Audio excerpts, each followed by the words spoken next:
Hi hi. Red book list లో ఇంకెవరెవరు ఉన్నారు? ఏమన్నా రెడ్ బుక్ నాకు ఇలా చదువుదామని.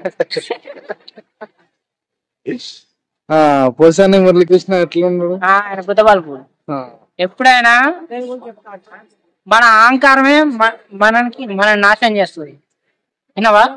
ఒకళ్ళ అండ చూసుకొని ఒకళ్ళ సపోర్ట్ చూసుకొని నీలిగితే అది పోయిన తర్వాత ఇట్ట ఉంటది. ఎట్ట ఉంటది? అప్పుడు నీళ్ళకి ఎట్ట ఉంటది? ఇట్ట ఉంటది. అందు గురించి ఒళ్ళు దగ్గర పెట్టుకొని మాట్లాడాలి ఎవరైనా.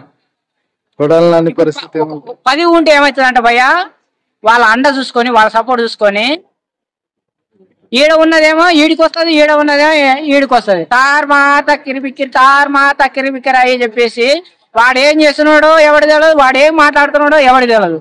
వాడు పోయిన తర్వాత ఉంటది ఇప్పుడు తెలుస్తుంది. అందు గురించి ఎదిగే కొద్ది ఒదగాలని అంటారు చూడు, అది చిరంజీవి గారిని చూసి నేర్చుకోవాలి. ఎందుకు చిరంజీవి అంటున్నా అంటే ఆయన ఒక యాక్టరు, ఈయన ఒక యాక్టర్, నేను ఒక యాక్టర్. ఎప్పుడైనా అట్లా అడ్డగోలుగా నోరుంది అని చెప్పేసి ఎట్ట పడితే అట్ట మాట్లాడితే ఇట్ట అవుతుంది. నెల కొన్నాళ్ళు సీకట కొన్నాళ్ళు. ఆయన వ్యక్తిగతంగా ఆయన మీద నాకు ఎలాంటి కోపం లేదు. ఆయన కూడా మంచి యాక్టరు, రైటరు, డైరెక్టరు, ప్రొడ్యూసరు, అన్ని రకాల రైటరు, అన్ని రకాలుగా ఉన్నాడు. కానీ ఎవరినో ఒకళ్ళు చూసుకొని అహంకారపూరితంగా మాట్లాడడం వల్ల ఇట్లాంటిది అయింది.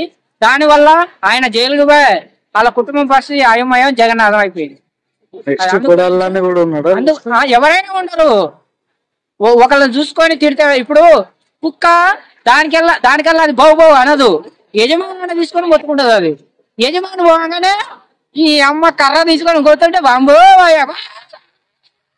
అంట చూడు. ఇప్పుడు లాఠీ పెట్టి కొడుతుంటే నీ అమ్మ మళ్ళా అది మినిమం కింది స్థాయి కదా, మినిమం డిగ్రీ ఉండాలి దానికి. అది ఇప్పుడు పీజీ ఉండాలి, పీజీలు లేచిపోతాయి ఇప్పుడు పోషానికి.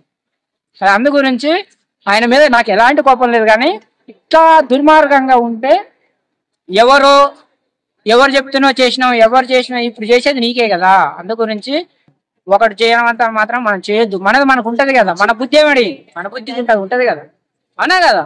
అది అందు గురించి అహంకారం ప్రదర్శిస్తే ఎట్ట ఉంటది అంటే ఇట్టే ఉంటది. అది గుర్తుపెట్టుకోవాలి.